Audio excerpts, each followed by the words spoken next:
வணக்கம்.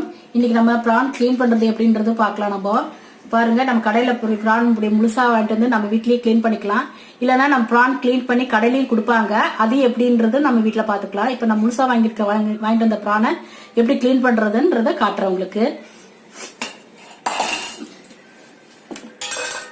பாருங்க, இந்த தலையை ஃபர்ஸ்ட் பிச்சிருங்க. தலையை பிச்சுட்டு இந்த செதில் இருக்கும். இந்த செதில் வந்து இப்படி ஓபன் பண்ணீங்கன்னா வந்துடும் நமக்கு.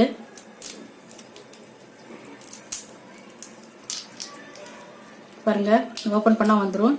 இந்த காலெல்லாம் நமக்கு வேண்டியது இல்லை. இந்த ஓடு இதுதான் நமக்கு. இது கிளீன் பண்ண பிறகு நம்ம சென்டர்ல இப்படி ஒரு கோடு போடணும். நம்ம சென்டர்ல ஒரு கோடு போட்டீங்கன்னா இந்த கருப்பு கலரா ஒரு நரம்பு தெரியுது பாருங்க. இதான் நம்ம எடுக்கணும். நம்ம கடையில எல்லாம் வாங்கினீங்கன்னா இந்த ஓடு மட்டும் கிளீன் பண்ணி கொடுப்பாங்க. நடுவில் இப்படி போட்டு நம்ம எடுத்து கொடுக்க மாட்டாங்க. நம்ம வீட்டுலன்னா இப்படி நடுவில் கோடு போட்டு இந்த நரம்பு, இந்த கருப்பு கலர் இருக்கிறது பாருங்க, இந்த மாதிரி நரம்பெல்லாம் நம்ம கிளீன் பண்ணி எடுத்துக்கலாம். பாருங்க, கிளீன் பண்ண பிறகு எப்படி இருக்குன்றது திரும்ப ஒன்று காட்டுறேன். தலை இப்படி பிச்சிருங்க. ஓட்டை வந்து இப்படி ரிமூவ் பண்ணுங்க.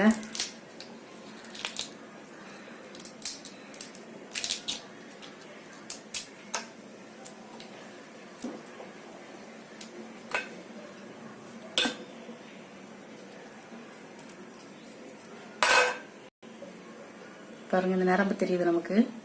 இதை அப்படியே எடுத்துடணும். நம்ம இது கடையிலலாம் இது எடுத்து தர மாட்டாங்க நமக்கு. வீட்டிலனா நம்ம பார்த்து சுத்தமா கிளீன் பண்ணிக்கலாம். இந்த மாதிரி கிளீன் பண்ணி போட்டாதான் நல்லது உடம்புக்கு.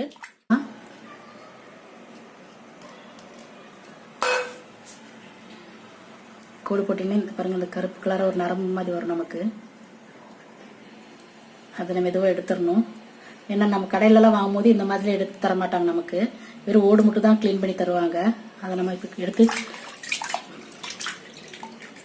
பாருங்க, இப்படி இந்த மாதிரி கிளீனாக இருக்கணும். நடுவுலலாம் இந்த மாதிரி கிளீனாக செஞ்சு போட்டோம்னா நல்லது. இல்லைன்னா சின்ன சின்ன ஓடு இருந்துச்சுன்னா நம்ம வயிற்றுக்குள்ளே போச்சுன்னா நல்லா வயிறு வலி வந்துடும் நமக்கு. இது பார்த்து நம்ம இப்படி கிளீன் பண்ணணும். பாருங்க, இந்த மாதிரி கிளீன் பண்ணியாச்சு. நீங்கள் கடையிலேருந்து வாங்கி வந்தாலும் இந்த மாதிரி கிளீனாக இருக்கான்றது பார்த்துட்டு நீங்கள் சமைக்கலாம். இனி வரும் வீட்டு குறிப்பெல்லாம் தெரிஞ்சுக்கணுன்னா கமெண்ட்ஸ் போடுங்க, சப்ஸ்கிரைப் பண்ணுங்க, பக்கத்தில் இருக்க நோட்டிஃபிகேஷன் பெல் கிளிக் பண்ணுங்க.